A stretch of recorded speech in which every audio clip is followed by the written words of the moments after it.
Mood off? হ্যাঁ? Mood off? না না না না না, সেরকম কিছু না।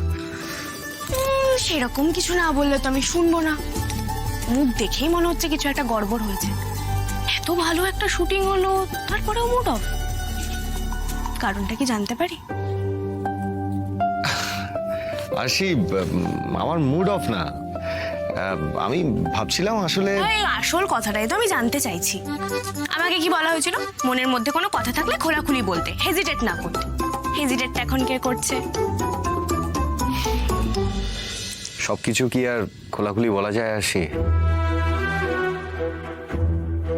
ভুলতে চাইলেই কি সবকিছু ভোলা যায়? তাও তো কিছু জিনিস মনে পড়ে যায়।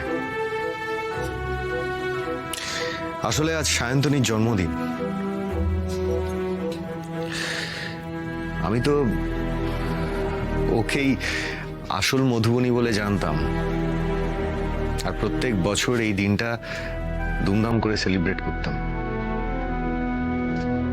ওর জন্মদিন সবকিছু আমার কাছে ভীষণ স্পেশাল ছিল। আর তুমি জানো, আমি আজকের দিনটা ফুল ডে অফ নিতাম। আমার টাকা, শ্রম, সময়, আর সবচেয়ে ইম্পর্টেন্ট ইমোশন, সবটা ব্যয় করেছিলাম ওর জন্য। এখন ভাবি কতটা বোকা ছিলাম আমি।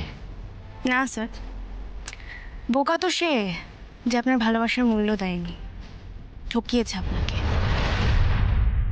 সাকোদা চা নিয়ে ভুল সময় এসে পড়েছে। সরি সরি না না না না, কাকুই ভুল সময় না, একদম কারেক্ট সময় আছে। এসো এসো এসো, দাও চাটা দাও।